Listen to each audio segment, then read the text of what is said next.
everybody. We're at the hour. It's 12 noon on the East Coast here in Massachusetts, and I want to welcome you all to the 2022 Global IMMUNOTALKs on behalf of all of the organizers. Today we have a real treat. We have Luke O'Neill joining us from Ireland to tell us about his work. I'll introduce Luke in a moment. Just before we begin, I just want to remind you all about next week's speaker, which will be Annette Oxenius from the ETH in Zurich. And she'll be speaking next week, next Wednesday. So it's a real pleasure to introduce today's speaker, Luke O'Neill. So Luke is currently at Trinity College in Dublin. Luke did his Bachelor's of Science at Trinity in Natural Sciences and Biochemistry. And then he did his PhD at the University of London in Pharmacology, and then did his postdoc work at the Strangeways Research Lab in Cambridge in the UK, working with Jerry Saklavala. Luke is currently the founding director of the Trinity Biomedical Sciences Institute. He's been at Trinity since 1991, where he returned after his postdoc work and has sort of led a world-renowned lab at Trinity and sort of leading a real leader in the field of innate immunity and more recently his work on immunometabolism. I'm going to just highlight a couple of his honors here. So among his many honors, he's a European Research Council Advanced Grant Awardee. He's a former president of the International Cytokine Society and sort of oversaw that merger with the Interferon Society, which it's now known as.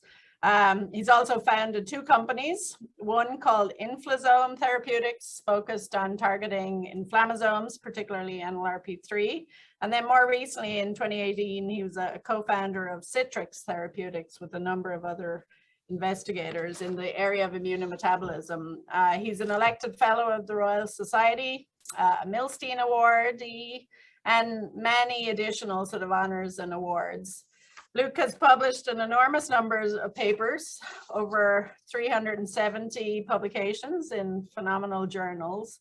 And his work has really sort of focused on innate immunity, understanding toll-like receptor signaling, inflammasome biology, many different aspects of that. And I think what truly excites him these days is immunometabolism and the role of Krebs cycle intermediates, particularly succinate and Itaconate, which I can see on his pillow behind him. I think is going to feature in the talk today. So I was fortunate to be a PhD student in Luke's lab many moons ago, and it's been really phenomenal to have been able to associate the O'Neill name to my own and really was a very inspiring time in my own training. So Luke, before you give your talk, I have a question. Actually, I have two questions. The first is about your Itaconate pillow behind you. Yes, you know the structure, Kate. I'm very impressed. Where did you get that, and did you draw that yourself? Well, this is how obsessed we are. We're making special furnishings with structures on them. Isn't that ridiculous? You know, that was the lab gave me that as a Christmas present. That's very cool. Sad day, I love that. Yeah, I've got succinate over there as well, so that's good, isn't it? Succinate there too. All right, and then the sort of other question, I think these questions are things that particularly the trainees love to hear and kind of hear a little bit about how you are actually sort of human. So what is the advice that you would give to your 25-year-old self? That's very simple, Kate. Just quit now. No, don't mean that. Well, if you did ask me that earlier. I think the key piece of advice I would give myself is try to enjoy things a bit more.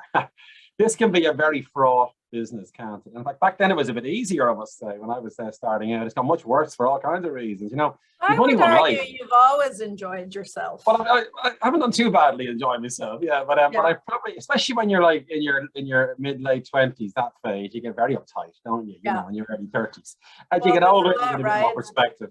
So just try to enjoy the ride, basically. You've only got one life, you know, make the most of it. And then, of course, it's a great job. Keep reminding yourself, this is the best job in the world. Let's face it, being a scientist and being in research, and especially in immunology. And of course, with the dread of COVID, the whole world knows how important what we do is. So keep reminding yourself, you're doing a great job. And when I was 25, I'd say, just try to chill a bit occasionally. Chill and enjoy the ride. Yep. That's good advice. Okay. So without further ado, let's see if you can share your screen and we'll get started. There we go. We're in business, are we? Marvelous. Yeah, we're good. Good to go. Lovely. Well, thanks ever so much, Kate, for those kind words. All of my success is down to Kate Fitzgerald, by the way. Let's make that clear at the start. And a big thanks to Carla as well and all the organisers. What a great thing these talks are. Well done for setting them up. We've been through a torrid 2 years together as a community, haven't we? And it's things like this that have kept us going in so many ways. I'm looking forward to us all meeting up again in the coming months. And me, Kate and Carla were discussing that. We can't wait to get back out there. I gave a lecture last night in Belfast. You may have heard of that city. It's in Northern Ireland. And 120 people were there. It was the biggest lecture I've given in nearly over 2 years. And what a great atmosphere. You know, I spoke for 50 minutes and there was 1 hour of questions. I think people were so enthusiastic to be in a room together. Something special happens when we're together, of course, as human beings, doesn't it? I think it's great though as well. I just saw on the mission of this thing today and all the talks you've had. You don't need to go in person. We can keep doing this hybrid stuff and not travel as much and not burn up all this fuel as well. So the future will be a hybrid model, but let's meet up occasionally, I think is the idea in person, because things happen together that wouldn't happen normally on a Zoom type thing. Now, I'm going to talk about 2 big stories today from my own lab, both unpublished, and in the area of immunometabolism. As Kate said, my lab, I suppose about 10 years ago, it increasingly switched into metabolic pathways. We kind of stumbled into it initially by accident almost. It was on our work on NLRP3 in type 2 diabetes that got me into this, and Seth Masters was a postdoc in my lab at the time, and he led me in that direction. And then we eventually began to work on glycolysis, and it was a bit of a surprise to my lab that we began to shift in that direction. Now, all my lab work on immunometabolism and different aspects, and we keep finding out very interesting things. I've got a very short attention span, I think is my big issue. I must keep doing new things. And coagulation is a word that wouldn't be commonly used at an immunology congress. And I'm going to give you one big story about how we've discovered stuff to do with coagulopathy. And it's highly relevant to the immune system, by the way, the coagulation cascades. Don't be frightened with that word. Don't be frightened by the word metabolism either, if you're an immunologist. But this coagulation business, it's really taken off because of COVID in the past, as we know, 2 years or so, because COVID is a coagulopathy. And that was one reason kind of why my own lab began to get interested in that. I'm going to give you a whole section of my talk is going to be on coagulation. Hope make it relevant here. I'll put in a couple of slides to make it of interest to immunologists as well as everything else. That's how we're headed in that direction. Two big news stories. Now, as an opener, though, I thought I would start with this. We wrote this review, me and Chris Buckley and various other worthies in immunology wrote this review for Nature Immunology. I think it was in November it came out. And what this piece talks about is we need to collaborate more was one of the messages in this piece that we wrote, and to break down research silos is the kind of idea here. Now, what this talks about is we've known for a long time when it comes to autoimmunity or autoinflammation, there are shared pathways and there are shared processes. We know this 50 years ago. Steroids work, don't they, in many inflammatory situations. So there are common pathways, and more of those common pathways have got revealed now. And so therefore, if you're a gastroenterologist, you should talk to a rheumatologist or whoever it might be, was the idea behind this article that we wrote. And I contributed to the figures really. And this one here, now if you're a specialist and you're a rheumatologist, you might get the DAS score, say, and anybody who works in rheumatology will be familiar with that. You might get the PASI if you're into a psoriasis, for example. And that's how they would diagnose these things using histology and imaging and so on. What's very clear is now all these diseases share these common processes. And that information came from things like gene signatures, say, or metabolomics, as we've seen more and more of, or various types of elaborate histological techniques and so on. And in a way, in my view, when I began all those years ago, we didn't have ELISAs when I began my PhD, terrifyingly. There was a radioimmunoassay. And all these new techniques came along. And now there's more and more elaborate high content techniques giving more and more information, makes it very challenging, of course. To get a high impact paper, you must have a heat map that nobody can read, otherwise it doesn't get accepted. Have you noticed that? So all these techniques are informing us of complexity, but they're revealing these commonalities, you see.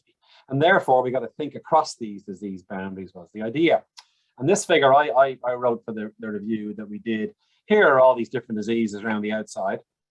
And here are the shared processes. And paper after paper has come out in the past, 8, 9, 10 years. NLRP3, one of our favorites, CGAS, RIPK, JAK stats, microRNAs. We've all worked on these, haven't we? You know, the microbiome, the inflammatory reflex tolerance, they're shared, you know.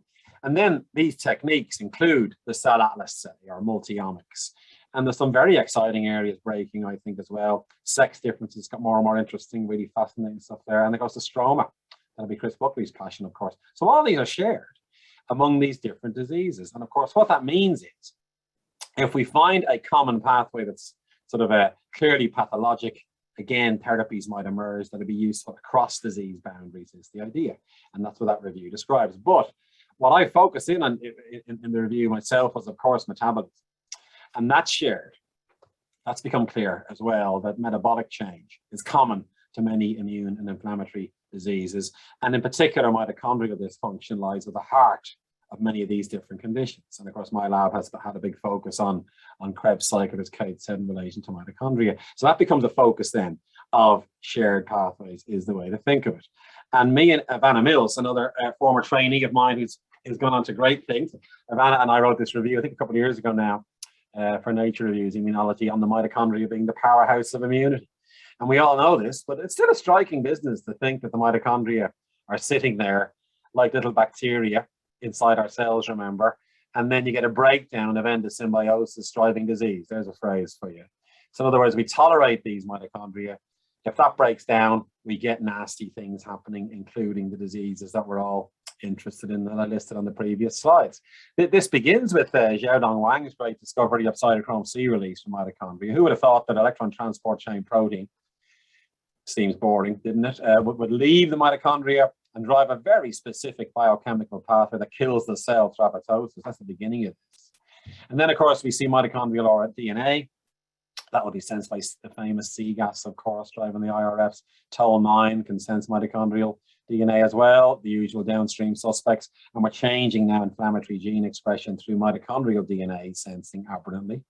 And then, of course, there's a lot of stuff in mitochondrial ROS that gets made in various situations. Again, if the mitochondria are damaged in the broadest sense, and that can drive NLRP3, there's evidence for that. There's a link to MAVs through ROS, through the RIG-I pathway, of course, and then we get our downstream consequences as well.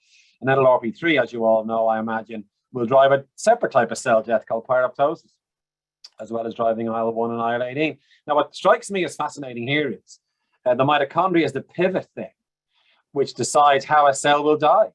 Because if it's cytochrome C comes out of the electron transport chain, you get apoptosis, and that's a more safer type of dying, you might say.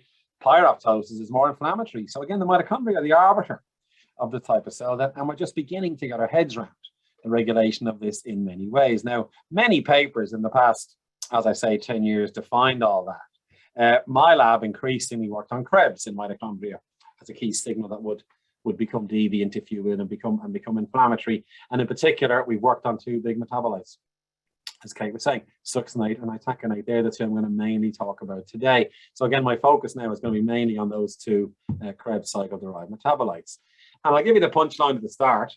A number of papers from my lab and others agree with this, hopefully. Succinate, again, who'd have thought a Krebs cycle intermediate would do something else, not just to do with OXPHOS. It's pro-inflammatory, and again, loads of papers support that, and there's receptor for it. There's all kinds of properties that drive inflammation through succinate. And itaconate is related to Krebs. It's not made in Krebs cycle. It comes off Krebs, an enzyme called RG1. Karsten Hiller's great contribution was to identify the function of that protein, RG1, which converts itaconate into itaconate in macrophages, and that's anti-inflammatory. So all the evidence at the moment kind of suggests that there would be a balance now between two metabolites connected to Krebs, one of which will drive the inflammatory process and the other's trying to block it. And that ratio then actually becomes very important. And again, more and more papers are focusing in on those two metabolites and how they might be regulated. Now, mainly talking about macrophages, by the way, of course, that's the main cell type we work on. Myeloid cells make itaconate. Many cells make succinate. There's a big literature on succinating T cells as well, for instance. So again, it goes beyond the macrophage, but most of the itaconate stuff is to do with macrophage, it must be said. Now, the other thing is, we saw this metabolite in 2016, itaconate, as part of a big metabolomic screen that we carried out on human monocytes initially, actually. And we saw it going up with LPS, one of our favorite stimuli, of course. So that's a very powerful driver of itaconate accumulation in the macrophage. And I wondered, well, look, if it's going up so much, it must be doing something. What is this strange metabolite? It had been ignored for decades, really. You know, there were a few papers on it, but not much was known about it. So immediately I began to wonder, what's this doing? If it goes up in the macrophage, it's got to have an important function. And then predating this, there have been papers, even in the 90s, showing itaconate could be antibacterial. And those papers were based on looking for new antibiotics, strangely. They were searching, you know, lists of metabolites. And there were papers showing an antibacterial effect of itaconate. And now, there's loads of papers on this. TB, cholera, Staph aureus, brucella are 4 really good examples where itaconate can directly kill the bacteria. So there's one function for this. So the macrophage makes it to kill bacteria as part of its antibacterial response. And then it got even more interesting in the last couple of years. Alice Prince and collaborators. Now, Alice Prince works on Pseudomonas. She has a series of papers where Pseudomonas uses it as a fuel source. So Pseudomonas will drive its production and eats it. And one of our papers shows that Pseudomonas builds its biofilm in cystic fibrosis, because that's a big interest for Pseudomonas people, from itaconate, from host itaconate. And that got my imagination, because that's a great example of host-pathogen interaction, isn't it? Where the pathogen is using a host defense response for its own end. And we've loads of examples, haven't we, for decades on this. But it's a great example of using a metabolite now as a fuel source. So that just shows you how itaconate is connected to bacteria in various ways. And then, of course, there's also stuff on it being antiviral and anti-influenza. There was a great paper on Zika, and then more recently, Christian Holm in Denmark and colleagues, anti-COVID, back to COVID at the end. So here we see antiviral effects. Now, whether that's direct or it modulates interferons or is indirect is not clear yet, but certainly there's evidence on viral models about the itaconate system somehow impacting on viruses as well. So here we see a direct effect, if you like, on pathogens. Now, again, you wonder what's the mechanism for this. It may be straightforward. There's evidence of itaconate directly inhibiting certain enzymes. So, for example, isocitrate lyase in bacteria can be inhibited by itaconate, and the bacteria needs that enzyme. So maybe simply the case that you're making a product here to inhibit enzymes in certain bacteria, and then you're having a bactericidal effect in that way. That's one possibility. But there'll also be a connection then to the host, as I say. But that's one scenario that's a bit straightforward. Now, my lab didn't work on the antimicrobial effects. Instead, we worked on the anti-inflammatory effects. And then a series of papers have come out now trying to unravel, you might say, the mechanism whereby itaconate's anti-inflammatory, because there's evidence it is from various sources. And it turns out there's loads of potential targets for itaconate have been implicated in this anti-inflammatory effect. It can inhibit SDH, again, an enzyme inhibition, which could be somewhat straightforward, and limit the inflammatory effects of succinate. There's one option. There's also connections to NRF2, GAPDH, ATF3, and NLRP3. And a lot of this seems to involve cysteine reactivity. And we first showed that in 2018, that we can modify cysteines with this metabolite, and that might then impact on the function of that protein. So again, it's more complex. And there could be a range of substrates now on the host side where itaconate can modify those proteins and affect their function in some way. And that would be the part that could drive an anti-inflammatory process. So if you like, you can have a complex enough scenario where the macrophage decides to skew away from Krebs, makes itaconate, and that can be antimicrobial, and then it can also impact on host pathways as well, a very interesting combination for a single molecule in many ways. Now, some of the evidence for the anti-inflammatory effects is this. Here was a really interesting paper about a year and a half ago now, James Dale and colleagues, an unbiased metabolomic screen in rheumatoid. We're measuring metabolites in plasma, and they were measuring the DAS score that I mentioned earlier, and they got an inverse correlation with itaconate. So the higher the itaconate, the lower the DAS score. Now, DAS means to be disease severity. So the higher the itaconate, the less severe the disease was.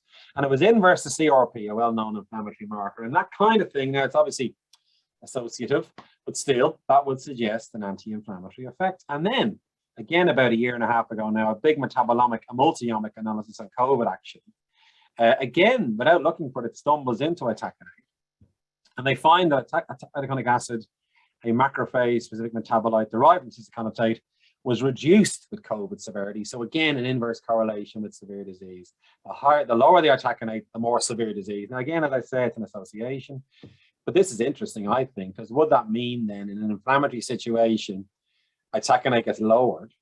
And imagine now if you replenish that, it's a bit like diabetes in a way. You could probably replenish something that's gone down in the case of diabetes insulin, you know? So maybe that's one therapeutic thought, that we could recover this decrease in itaconate and restore homeostasis from these kinds of papers. And there's lots of papers like that, but I wanted to show you those two as a way to support the contention of an anti-inflammatory effect. And what you get with this molecule in a sense then is you get two for the price of one, because it's antimicrobial and it's anti-inflammatory in the same molecule. And that makes it a real fascination, at least from where I'm standing or sitting, as the case may be.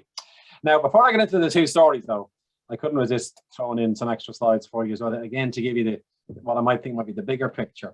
What itaconate could be about then is protein modification, post-translational modification. Now remember, the proteome is where the action is. Transcriptomics is very simple. You don't get that many transcripts in a cell, but you get huge diversity in the proteome, millions, because you can modify all these proteins with different modifications. And that's what life really is, I think. It's about the proteome. And of course, the triumph of biochemistry in the 20th century was to figure out the metabolic pathways. That was a huge success, remember, for science. But also modification of proteins and phosphorylation emerges, as you would all know, because you're well educated, I imagine, in the 50s and 60s. And then we get acetylation, methylation, all these modifications, you know, and they change protein function, activate, inhibit, subcellular localization, degradation, all that's controlled by post-translational modification. And sadly, we found this new one, dicarboxypropylation, because nobody's seen itaconate modified proteins before, and we could map it chemically, and it's an alkylation reaction. So it's another post-translational protein modification is being driven by this metabolite coming off Krebs cycle is the idea. And I read this paper, I think it was in November last year, that really speaks to this notion. It's by Neil Kelleher and colleagues. He says we need now to define the human proteome. He's calling it the proteoform. And what I've just said, really, you can get transcripts and said it's two transcripts and all these different modifications giving rise to different functions because the proteins are being modified differently. And he makes the very clear point that this ties into disease clearly. In other words, the basis for diseases may not be a genetic difference. It could be a post-translational modification difference. Hyperphosphorylation of tau is a famous one in Alzheimer's, for example, that he talks about. There's loads though, you know, all these different modifications may well provoke disease. And now we have a new one, itaconate, modifying proteins that might give rise to disease. That has to be part of this great word proteoform that Neil talks about. Now, let's get a bit more specific. Are you ready? So, I've told you it's all about cysteine modification. We showed itaconate can modify cysteines. There was a literature already on another Krebs-related metabolite, fumarate, that could modify cysteines in a process confusingly called succination, of course, which makes people worry. But fumarate and itaconate can modify cysteines, and that's part of their action. And remember, my overall contention is these are inflammatory proteins. They get modified, and then you might get a decrease in inflammation or resolution is the overall sort of idea I'm going to explore with you today. And I'm going to show you data to support this. That's where we're headed. Now, meanwhile, remember, a very interesting drug that was derived from fumarate called dimethyl fumarate or Tecfidera. That's a very successful anti-inflammatory therapy. And it modifies cysteines, and it modifies the same set of cysteines almost as fumarate. And that was discovered initially as a way to keep Krebs cycle going, they thought. Let's give, it was in psoriasis, strangely, let's give someone dimethyl fumarate, oxphos might be good. Again, it was very empirical, and it turned out to be anti-inflammatory. And we think now what's happening is you're leveraging a natural metabolite, fumarate, which does this, modifies inflammatory proteins, and DMF can do the same thing is the idea, and that's actually quite a successful drug. And then I'm going to tell you a lot about derivatives of itaconate, because obviously enough, as Kate mentioned, our company Citrix are very interested in developing itaconate in various ways. We're making derivatives that could have therapeutic potential. The main one we use is 4-octyl itaconate or 4-OI. That's a proto-therapeutic, and again we're showing it has very interesting anti-inflammatory effects. So if you like, again, we're leveraging on the natural metabolite to potentially get a therapeutic. Now, there'll be similarities and differences from these derivatives compared to the natural molecule, of course, because they're not the same, are they? but there are overlapping effects, and we all use these as tool compounds as well. But really, I think the 4OI is actually about potentially deriving a brand new therapeutic. And you'd worry, like, how the hell could cysteine modification be the basis for the therapy? It seems very non-specific and potentially dangerous. Well, guess what? DMF made 3.3 billion in 2019. So it must do something useful, right? We do think, and this is the line Kate gave me, which I'm going to rub over. It's probably good because it's a weak electrophile. It's not especially reactive DMF. If it was too reactive, it will be dangerous. So in a way, you want a reactive compound that isn't overly reactive, and you might have a therapeutic window. And we hope the same might be the case with the Itaconate derivatives. So the therapeutic aspect, I think, is certainly well worth continuing to explore. Now, let me give you the two stories. Now, I'm going to tell you about two brand new stories. The first one is about JAK1. And we've, again, I've avoided JAK-STAT pathways for years. I've worked on signaling for 35 years now. I used to work in NF-kappa B, and I avoided the JAK-STATs because it was too crowded. And there were far too many fantastic scientists discovering the JAK-STAT system. But now we've relentlessly got involved in it. And I'm going to tell you how Itaconate, and especially 4OI, is actually a JAK1 inhibitor. And we may have discovered a new way to block JAK1. That's my first story. It's coming out on Monday. It isn't published yet, thankfully, but it's in Immunometabolism next week. So you can read it then. Now, how do we get onto this? Well, it begins with a postdoc in my lab called Mara Runch. And Mara joined my lab. She had a big interest in type 2 immunity, M2 max. She came from a microRNA background initially, and she wanted to work on M2 macrophages and Itaconate. And I said, well, they don't make it. It's made by M1s, you know, so how can that be interesting? But Mara persisted and came across this paper in 2018, which showed M2s may not make the stuff, but they take it up. And that paper showed they can transport Itaconate in. And of course, that's interesting, by the way, because now we have the concept of these metabolites, not just Itaconate, acting as cytokine-like molecules, the stuff on succinate, short-chain fatty acids you'd be familiar with as well, I would guess. So here's another example where Itaconate can get taken up by another cell, and there would be a transporter for that. There's also a potential receptor, by the way, too. So Mara thought, well, look, I'll tell you what, let's add Itaconate to M2 macrophages just to see what happens. And it's one of those things begin to work from the start. If I was 25, again, I'd say, if you see something working from the start and it works really well, it's probably going to work out, okay? Because usually if you see something that's real, it continues to really work, because you've got to find that thing that's real first, haven't you? But this is one of the early experiments we did, where we got IL-4 to drive M2s, and then she put on 4OI. Now we're using that partly because the optile allows the stuff to get in more readily, even if there is a transporter.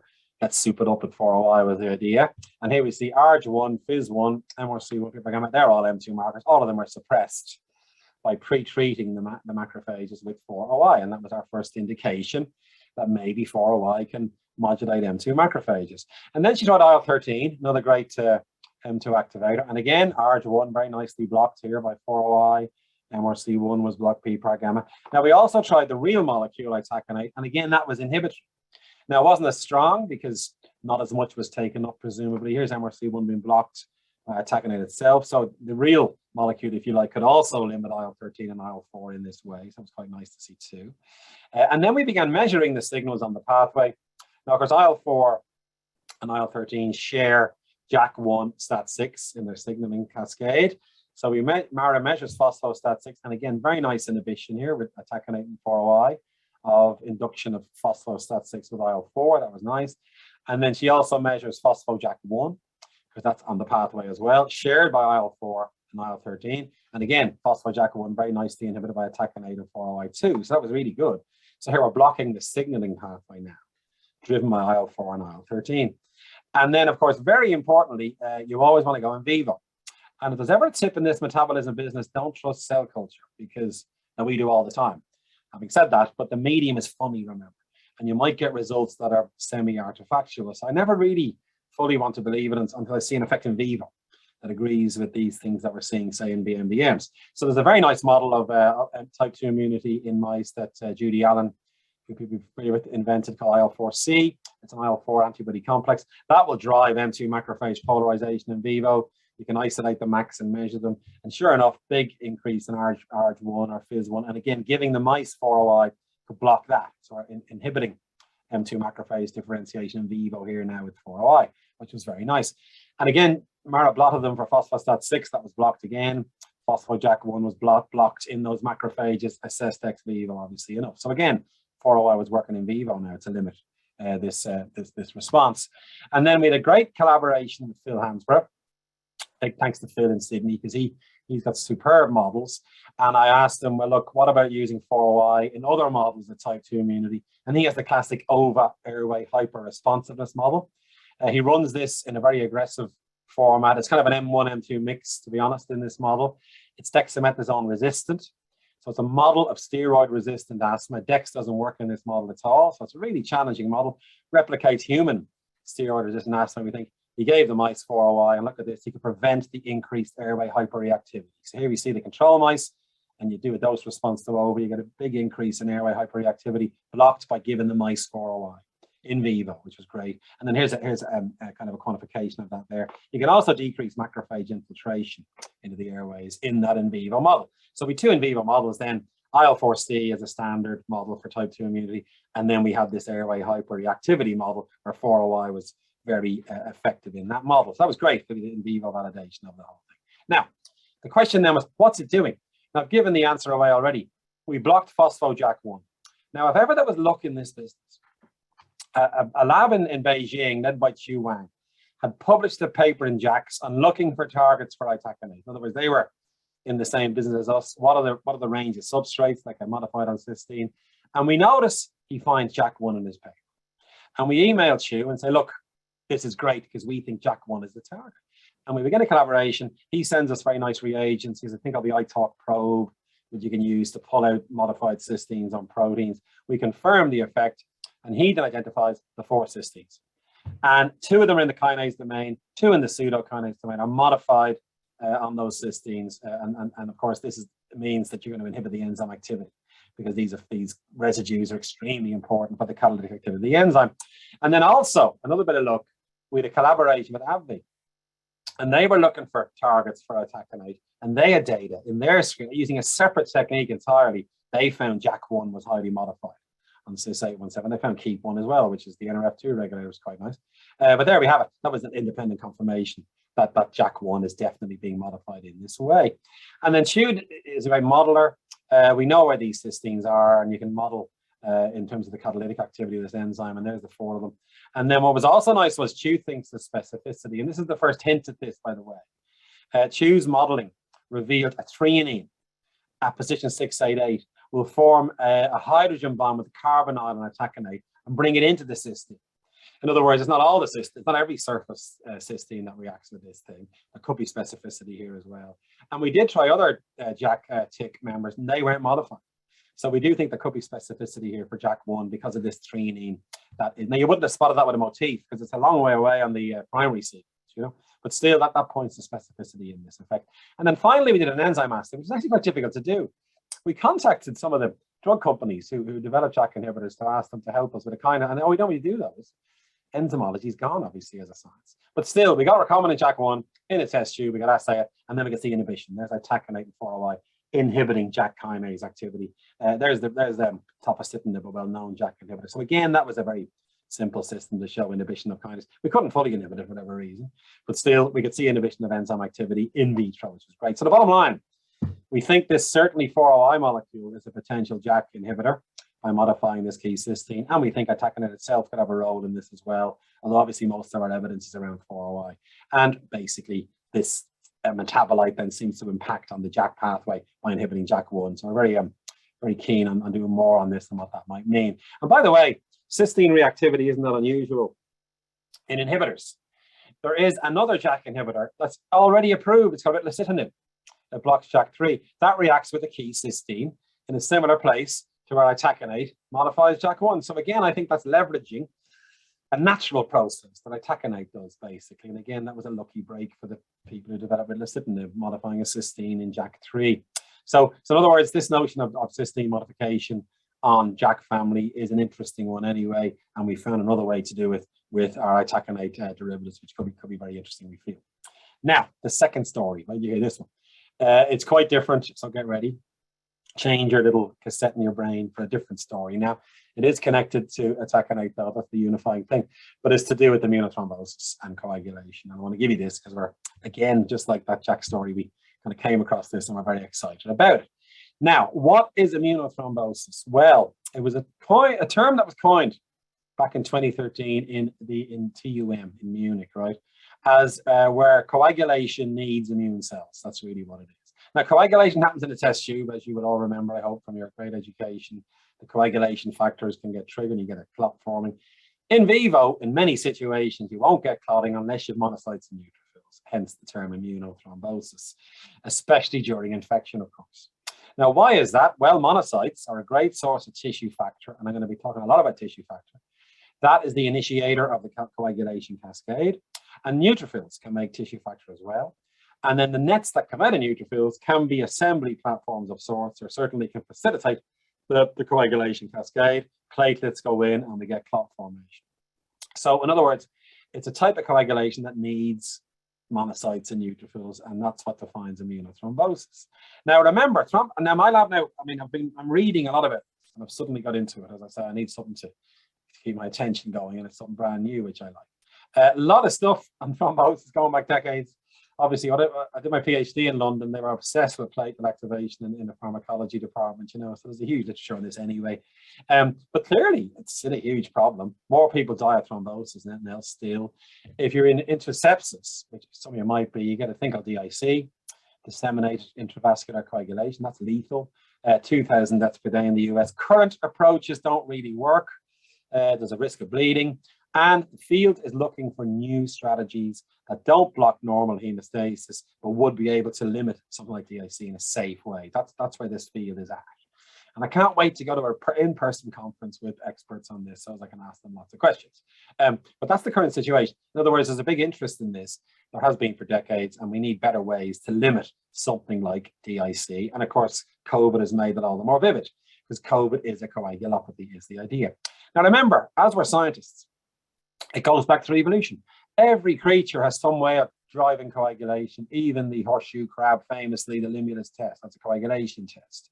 It evolved to stop bleeding. It's simple, isn't it? But it also evolved, we think, to trap pathogens and stop them spreading in the body, and very importantly, the connection to inflammation. There's a very clear overlap between the coagulation process and the inflammatory process. Again, that goes back decades, in the early days of innate immunity in some ways, long before the fancy TLRs came along. People have worked on coagulation in the context of innate immunity in various ways. So long literature on this. And because my host is Kate, she's so famous, they've named the coagulation factor after her, the Fitzgerald factor. Well done, Kate. I don't know who that Fitzgerald was, or whether it was someone related to you, but that was 1953. Now, another thing that's interesting to me, though, is, as Kate has said, I was obsessed with TLRs for a good 20 years, remember, and the overlap with the fruit fly. Remember those days? And we always wondered, how did this evolve anyway, in the third domain and so on. And you know, you need a molecule called ester in the fly to make Spätzle. That's the toll ligand. Ester is the fly thrombin, right? That's the homolog. And what is thrombin? Very interesting paper, Murray Clark and colleagues. Thrombin cleaves pro-IL-1, okay? And that goes through a third domain. So maybe that's the real evolutionary parallel between flies and mammals. It is the IL-1 system, and it's Spätzle in the fly, and a thrombin-like molecule are cleaving it, and now the receptor has a third domain. So maybe that's relevant to how these things have evolved. And Murray's paper is very interesting. I think it's a really important paper, actually, given my obsession with this area. So thrombin is very inflammatory through PARs and various things, but it drives IL-1 alpha. People forget IL-1 alpha. It's a very important member of the IL-1 family, and you need thrombin to generate active IL-1 alpha. So again, a link there from coagulation directly into inflammation through IL-1. So again, I think Murray's paper is actually very important. You know, here's my line. I just made this yesterday. So IL-1 alpha provides a key link from coagulation inflammation. The other is the PARs, these protein-activated receptors. They sense thrombin on macrophages, and they can synergize with TLR, so it's already there. But that link to IL-1 alpha, I think, could be really important. And then, before I get into the meat of the matter, more and more papers linking our favorite pathways that us immunologists are obsessed with into coagulation. Dowling Tang's paper here, very interesting. Sting, one of the trendier molecules at the moment. Sting will drive coagulation. It does it through pyroptosis to release tissue factor, and then that can promote DIC. So here we have Sting now. It's a calcium model, actually. It doesn't involve type 1 interferons, I think. sensing bacteria. So suddenly Sting is in the realm of coagulation now through tissue factor. Now remember, you're releasing tissue factor from the pyroptotic cell. And then what got, and there was a very nice news and views on this by Claude Liebert and Rudy Byert, actually, where they described that pathway. There's Sting driving F3 as tissue factor, and then driving pyroptosis, and also driving inflammation, obviously, in various ways. So again, Sting having a very important role across multiple outputs, including coagulation. But my lab got into this because I got called Michael Carty, one of my colleagues. I bumped into him by the lift one day about 2 years ago, and he said, have you seen these two papers in immunity looking at the inflammasomes coagulation? Now, I hadn't heard of coagulation in a long time, but I read those two papers, and then we embark on this journey. And these two immunity papers by Zhenyu Li and also by Ben Liu describe how tissue factor release from pyroptosis will drive coagulation, and caspase 11 can drive that. And type 1 interferons are needed to drive caspase 11, and that whole pathway was worked out by Ben. In Lee's paper, he's talking about the classical NLRP3 inflammasome, driving caspase 1, again driving pyroptosis, and again driving coagulation. Now, I then saw those papers, and because of our interest in inflammasomes and metabolism, I said, let's work on this. And then Tristram Ryan in my lab, he begins to work on this project from that lift discussion with Michael Carty. Now, what's amazing as well is there were papers already. If you block type 1 interferons, you can stop coagulation. And that seems ridiculous. There's a very important cytokine. And yet, you block it, you can limit coagulation. There was also papers on NLRP3. This is MCC CRID3 950, as we call it, several names. 950 will block coagulation in a model of C ligation. Look at that, there's platelets going down. So again, there was stuff there that targeting these pathways could limit coagulation. And remember, here's my pathway, type 1 interferon, caspase 11, and so on. And then what's happening, I think, is just to make it relevant to what we're all interested in. There's two signals like the inflammasome. Signal 1 drives transcription of tissue factor through NF-kappa B.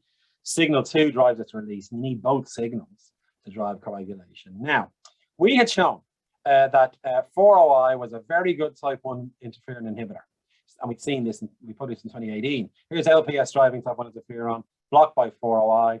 There's ISG20 blocked. Now, because of the link to type 1 interferon, that gave me the idea, will 4OI affect coagulation in these pathways? That was the jump off point for this project in many ways.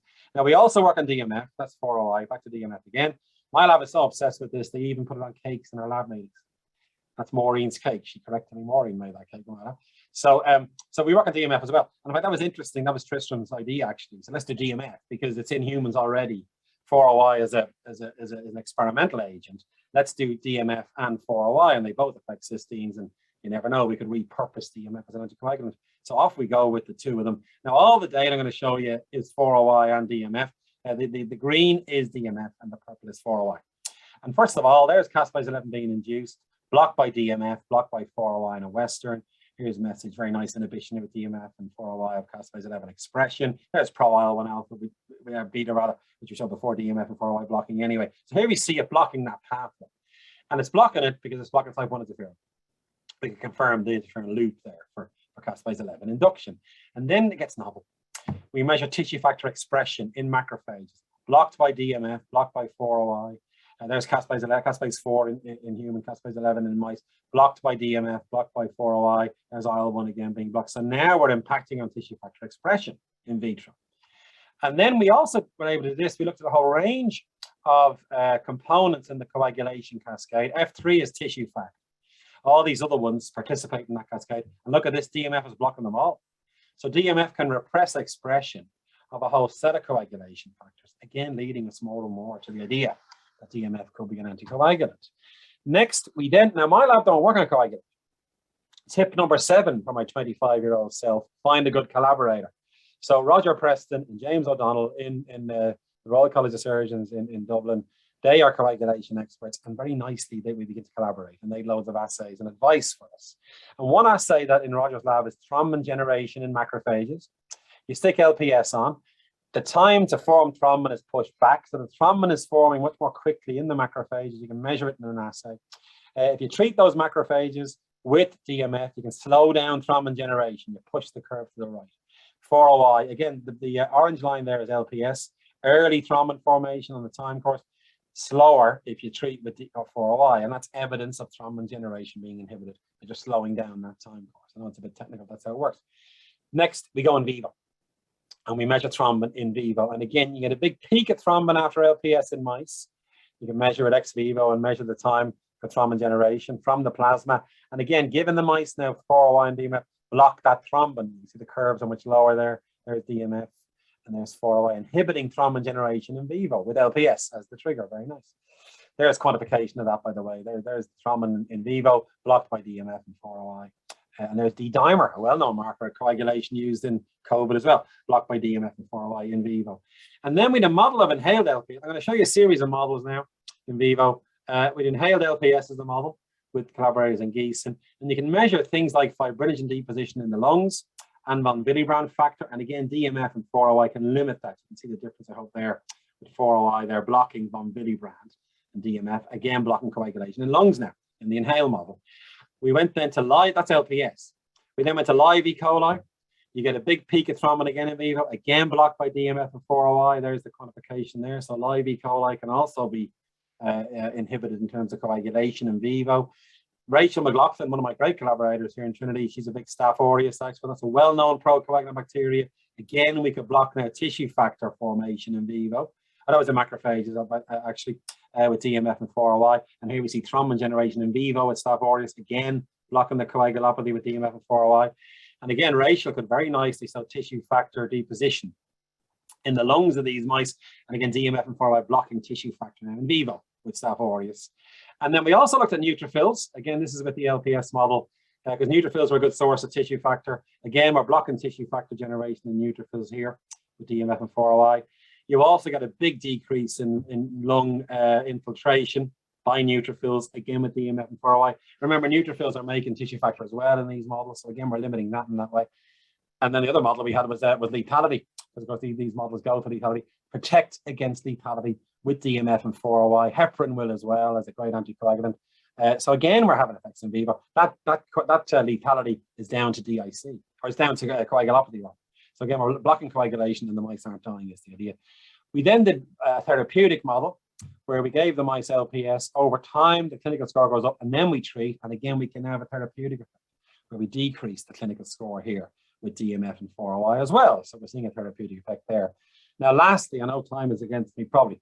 Lastly, COVID. Now, again, we didn't set out to do COVID. We did kind of, in many labs, I know many labs listening in have switched to COVID work because of the emergency, haven't we all? And my lab was no different. We began doing stuff on COVID as well. Now, and I'm going to show you some very interesting data in relation to COVID-19 coagulopathy now. And remember, there's loads of papers on this. Here's a very interesting one, I think, by Sarah Walmsley, where they show that it's a type 1 interferon prothrombotic hyperinflammatory neutrophil signature in COVID. And it's a bit different to ARDS. So there's something different going on. But this is a coagulation syndrome driven by type 1 interferons. Again, that link into the pyroptotic process you would conclude from this, for example. And then a very interesting series of papers by a guy in Liverpool called Doug Kell. And he has compelling evidence, abnormal clotting. This is lung function going down over time as D-dimer goes up. And clearly the coagulopathy now is driving the pathology here over time. And it's this abnormal clotting then is a very important pathogenic event with disease severity. Doug also has amazing stuff on these very strange fibrin amyloid microclots forming in long COVID in lungs. So again, a deposition of fibrin could be part of long COVID. And that's interesting. Another brand new slide I put in yesterday. That fibrin can't be broken down by fibrinolysis. You can't break it down. Another colleague, Clean O'Farrell, he sent me a paper last week in Science. Guess what? Mucosal injury in models of mucosal damage is driven by fibrin that can't be degraded. So the normal homeostatic inflammation, the fibrin gets broken down. If you can't degrade the fibrin, we now get neutrophils, we now get immunopathology in the mucosa and aberrant coagulopathy again there. So again, all this stuff is exciting me because coagulopathy now is relevant in lots of different contexts. And maybe that COVID situation is because of a lack of fibrinolysis, for instance. Now, some data. So the first thing we did was we took some clinical samples from our hospital here in St. James's and we measured caspase 11, which haven't been done. And caspase 11 was higher in severe disease compared to more healthy controls. So there we see higher caspase 4 in human in COVID. And that was, nobody'd seen, but other people have done it by now, by the way, but at the time that hadn't been done. So you see an increase in caspase 4 with severity. Now remember, this pathway I'm talking about is caspase 4 pyroptosis. So that was interesting anyway as an association. And then Phil came to the rescue, Phil Hansborough. He has the humanized ACE2 mice, great model of COVID. I said to him, put 4OI in that model, and the data came back and it was really good. Bottom line, 4OI works in this model of COVID in mice. Here we see 4OI treated mice that are infected with SARS-CoV-2. Here's total neutrophils in the airways repressed, lymphocytes go down as well. He also got an antiviral effect. The viral counts went down as well. And that was some of the Christian Holmes work. So there seems to be an antiviral effect with 4OI as well. And then he measures the coagulopathy, and it got even better. Here we have a very nice fibrinogen deposition in the lungs, in the mice infected. You give them 4OI and you can prevent that deposition. And here's a quantification, less fibrinogen in the lungs of those mice that are infected, which was great. And then we also measured the von Willebrand factor. It was easier to measure. And again, a big inhibition here. So here we see von Willebrand, again blocked by 4OI, and here's the quantification there. So again, we're stopping the coagulopathy in the mice. And then finally, the classic disease scoring protocol for COVID. There's a range of scores. Anybody who runs this model would know them. And you get all these increase in disease scores in infection, loads of category 3, category 2, which are measures of severity. Get the 4OI treated mice, there's no category 3 at all. And a lot of mice now, it's either category 2 or 1. So we're protecting against disease as well in this model with 4OI. And again, we think that's tied into the effect on coagulopathy. And then finally, Andrea's recent paper we saw, with great excitement, where she implicates STING now in COVID, and she measures tissue factor in her paper. And lo and behold, the STING inhibitor blocks tissue factor generation as well. So again, more evidence of a link to COVID through the STING pathway driving tissue factor. And of course, we think 4OI is limiting the coagulopathy as well. So to finish up now, what does all this mean? Well, I've told you a lot of this now. So we think DMF and 4OI, they'll block type 1 interferons, block caspase 11, and therefore block pyroptosis, but they also block induction of tissue factor message. So we're blocking signal 1 and signal 2 with DMF, a clinically approved drug, and with 4OI, and therefore we block thrombin and we block DIC, hopefully, and then we decrease lethality is the idea. And remember, there's other papers out there to support some of this, because in fact, Kate's lab with Fiacre, of course, showed fumarate can modify Gasdermin D and block pyroptosis. So again, that's part of the mechanism to stop tissue factor being released, because you got to block pyroptosis there. And overall, then I'm telling you, the targeting of cysteines is a strategy. There we have it again: fumarate, itaconate, modifying cysteines. There's DMF. How woo, lovely paper disulfiram, blocking Gasdermin D on cysteine reactivity. Again, the notion of reacting with cysteines. And now we got 4OI, and that will target NLRP3, JAK1, these inflammatory proteins, and overall have an anti-inflammatory effect. And this is one way to look at it. DMF was got from fumarate, a natural process to block inflammation. 4OI is got from itaconate, and again, that can block it. And there'll be overlaps and similarities and differences in here as well, by the way, that we're very interested in. And then finally, my link to caspase 11 tissue factor and the coagulopathy going down, the DMF and 4OI as well.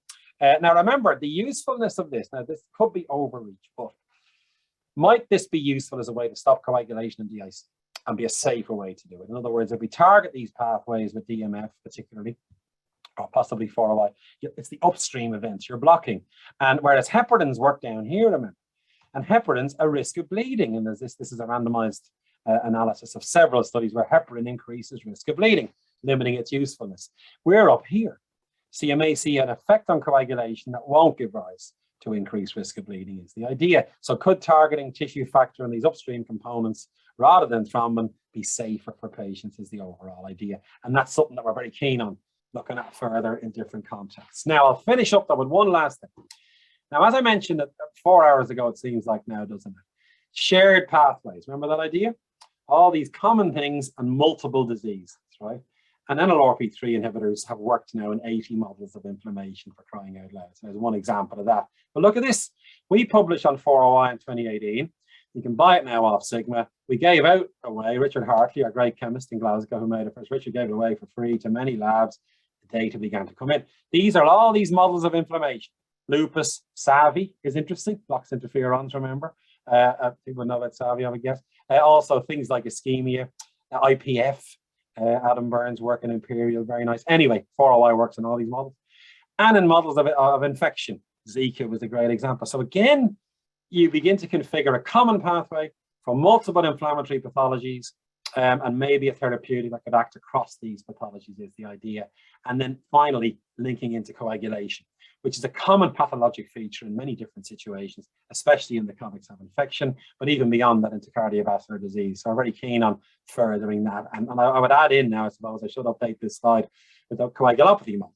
where 4OI can work there as well. So again, there's potential here for these derivatives as novel therapeutics, we feel. And that's the next phase of this. We're still doing lots of work, of course, on the cysteine reactivity, overlapping substrates between different molecules and all sorts to work out the biochemistry of it.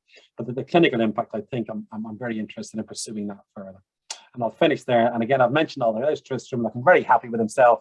He must have had 3 pints of Guinness there. Mara isn't in the picture, but her name is here. Mara's work on JAK1, just to mention that. And of course, our very important collaborators, Mike, our great mentor for years. Richard, I mentioned him. There's Roger and James again. Phil Key did the work for us on the in vivo models. I want to also, and Malgorza from Gießen as well, I mentioned her. And there are our funders, ERC, Wellcome Trust, and SFI. And thanks very much for listening. That was fabulous, Luke, a real tour de force, and you actually managed to stay on time, which is even shockingly more amazing. All right, can you stop sharing? And then I'm just going to quickly share this slide just to remind everybody how to do the questions. Let me get to that. Here we go.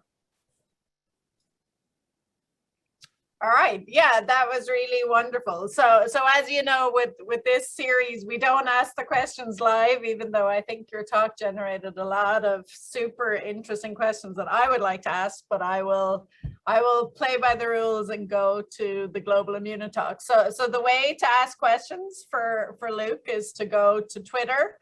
You can search for Global Immunotalks. You'll find a tweet that says ask questions for Luke O'Neill, and then you can tag the hashtag Global Immuno as well. And Luke's going to answer these questions on his own Twitter account, which is at LAO'Neill111.